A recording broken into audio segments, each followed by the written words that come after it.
Hello बच्चों, let's read the question. तो इस क्वेश्चन में हमें बोला गया है कि name the enzyme, main enzyme that is involved in replication of DNA in E. coli, and then we need to list two characteristics of that enzyme, after which हमें बताना है कि क्या होगा, what would happen if the enzyme make mistakes during the process of replication. So if we talk about the key concept for this question, then that will be DNA replication in prokaryotes, where specifically हम लोग किसके बारे में बात करने वाले, E coli. So DNA replication का मतलब हो जाता है कि producing another copy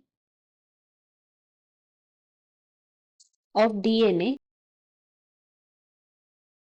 so if we are to talk about DNA replication process, तो उसमें बहुत से एंजाइम इन्वॉल्व होते हैं. बिकॉज क्या होता है कि हर एक स्ट्रैंड्स में हम लोग को उसका रेप्लिकेट बनाना पड़ता है. सो इसीलिए एज वी नो कि डीएनए जो होता है उसका लेंथ बहुत लंबा होता है. सो उसके लेंथ के बेसिस पे वो डीएनए फ्रैगमेंट्स में टूटते हैं, एंड देन उसके स्ट्रैंड जो फ्रैगमेंट में टूटते हैं वो फ्रैगमेंट वाइज रेप्लिकेशन का प्रोसेस होता है. So that is the reason हम लोग बोल सकते हैं कि it is a very complex process, but less complex in prokaryote, because eukaryotes में वो ज़्यादा कॉम्प्लेक्स होता है, बट प्रोकैरियोट्स में उतना कॉम्प्लेक्स नहीं होता है. So if we talk about the enzyme that is the main enzyme that is involved in DNA replication process is known as DNA polymerase 3. DNA polymerase 3 is an enzyme which is used in the process of replication in case of E. coli.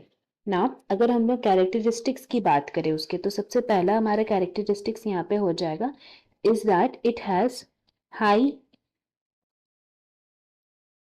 processivity, जिसका मतलब हो जाता है कि DNA polymerase 3 जो है it adds large number of nucleotides to the growing DNA strands before falling of.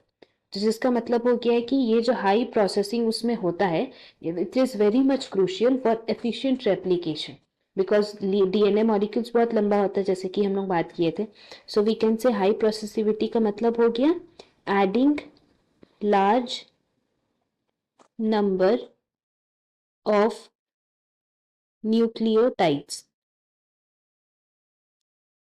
Now next जो उसका कैरेक्टरिस्टिक है, सेकंड कैरेक्टरिस्टिक, वो ये है is the ability of proof reading. So if we talk about proofreading ability, that means यहाँ पे DNA polymerase 3 जो है has a 3 prime to 5 prime exonucleases activity. Exonuclease activity जो है उसका वो किस डायरेक्शन में होता है, 3 prime to 5 prime, which allow it to proofread and correct all the errors during DNA synthesis. And ये एक्टिविटी इंश्योर करता है कि डीएनए जो रेप्लिकेट कर रहा है वो एक्यूरेट रेप्लिकेशन हो रहा है उसमें. तो इसी को बोलते हैं प्रूफ रीडिंग एबिलिटी. ये दो तरह का एबिलिटी उसमें हाई रहता है in DNA polymerase 3. Now if you talk about the mistake, that is अगर रेप्लिकेशन के टाइम में कुछ मिस्टेक्स हो जाता है तो उसका रिजल्ट क्या होता है, then we can say that if mistakes occur during the process of replication, so सबसे पहला जो चीज होगा is that म्यूटेशन उसमें हो जाएगा. म्यूटेशन का मतलब है कि इनकरेक्ट जो न्यूक्लियोटाइड उसमें ऐड हो जाते हैं, तो वो चेंजेस हो जाता है डीएनए में. डीएनए का जो एक्चुअल सीक्वेंस होना चाहिए उससे तो वो चेंज हो गया, जिसकी वजह से म्यूटेशन हो जाता है. और म्यूटेशन का मतलब हो गया है कि this would affect the gene function. Gene में जो नॉर्मल फंक्शन होता है उससे कुछ हट के फंक्शन होगा, बिकॉज न्यूक्लियोटाइड सीक्वेंस बदल गया. एंड इसके वजह से क्या होगा, कभी कभार जेनेटिक डिसऑर्डर हो सकते हैं या ऑर्गेनिज्म के ट्रेट में चेंजेस हो सकता है. सो पहला तो हमारा म्यूटेशन हो जाएगा. दूसरा हो जाएगा कि replication error, because nucleotide sequence बदल जाने से रेप्लिकेशन के प्रोसेस में भी एरर होगा, फर्दर रेप्लिकेशन प्रोसेस में भी और जो करंट रेप्लिकेशन हो रहा है उसमें भी, एंड इसके वजह से मिसमैच्ड बेस पेयर्स होंगे एंड ये फिर कॉन्सिक्वेंस कॉज करता है in case of replication. And ये जो एरर्स अगर टाइम टू टाइम अक्यूमुलेट हो जाएंगे तो इसमें जेनेटिक इंफॉर्मेशन जो है उस पर भी इफेक्ट पड़ेगा। सो नेक्स्ट जो हम लोग का हो जाएगा third, that is cellular dysfunction. So cellular dysfunction का मतलब हो जाता है यहाँ पे कि एरर्स जो हमारा रेप्लिकेशन में होता है उसके वजह से प्रोडक्शन जो होगा प्रोटीन्स का वो फॉल्टी होगा। दैट मीन्स यहाँ हम लोग बोल सकते हैं इसके लिए कि faulty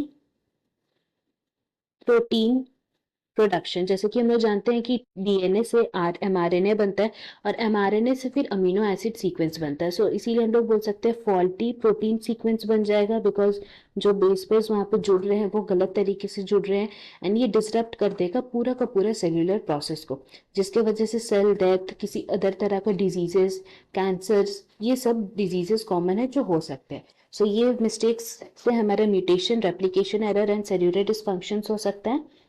And hope you have understood it well. Best of luck. Thank you.